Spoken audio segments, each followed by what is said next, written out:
I'm in the Vatican City, and Vatican City is the world's smallest country in the world. And it is on 110 acres of land, approximately 44 hectare. But it is one of the most iconic countries within Italy, within Rome. It is iconic because it talks about religion and spirituality and the most basic foundation of the Catholic religion. The beauty about this is that it is independent, and I'm going to take you along the whole Vatican City, but it has got 5 most important places to visit in the Vatican City. To enter into the Vatican City is free, but there are a few places which you need to go and see, and for that there are tickets. So I strongly recommend that buy the tickets online before going there. Otherwise you'll have to stand in a very long queue, because thousands of people, hundreds of people, thousands of people come every day to the Vatican City. So the 5 important things which I'm going to take you is the Basilica, the Sistine Chapel, the Vatican Garden, the Pope House, which is known as the Apostolic, and the last thing is the museum. The museum has got beautiful varieties of things which you can see, and some of them I can share. I'm sorry I could not make as much video of it, but it'll give you the basic idea about the Vatican City.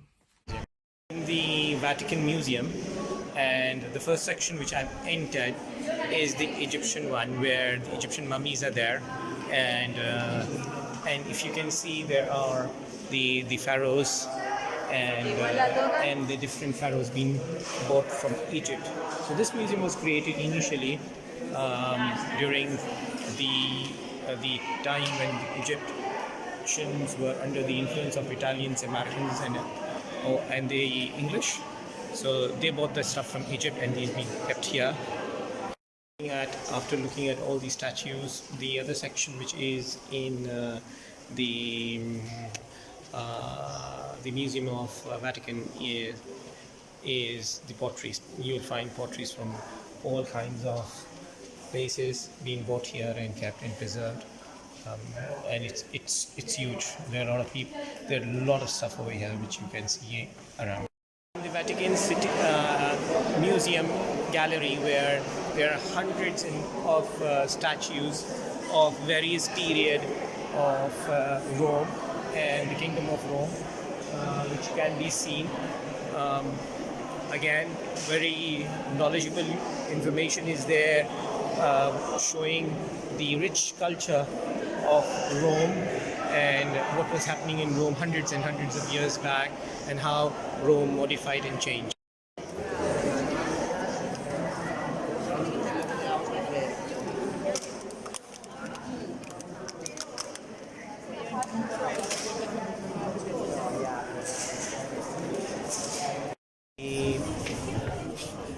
In the Vatican City, what we have done here today is we visited the statues first, then we came to the pottery section, and now the tapestry section is here, which I'm going to go through, and if I'm able to get something done, I'm in the tapestry section of the Vatican Museum, and each one of them are literally magnificent. It can go all the way back. Every tapestry has a story behind, explaining the historical value of each and every thing.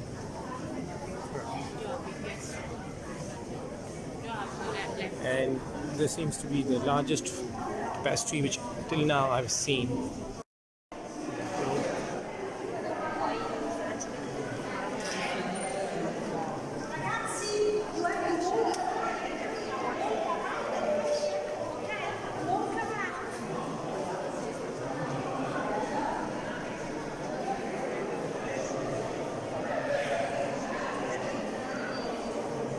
Where a lot of pharaohs being kept in the Vatican Museum, bought from Egypt. But these are being not bought now. They've been bought many years back, hundreds of years back, when Egypt and Rome were together, and they were influencing them. So this is that section of the part of the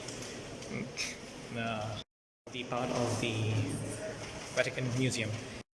We are just moving out of the Vatican Museum, but we traveled. We can take photographs and movies in the Vatican City, Vatican Museum, but we cannot make movie. And the Sistine Chapel. Sistine Chapel is considered as the Pope Chapel, in which I visited it. It's beautiful. It's got pictures being made across the wall, but the ceiling and the front side has been made by Michelangelo, in which the presentation of the entire concept has been mentioned, that how the earth was created by God, and Adam was created, and then on the wall it's been created as how Jesus came in, Mary, and the sinners and the people who do good. So it's beautifully presented, but unfortunately, because we are not allowed to make any pictures or videos there, I've not been able to make it. But if you get a time to visit the Sistine Chapel, please do so. And I've come out of it. I'm outside the chapel, and thank you for watching.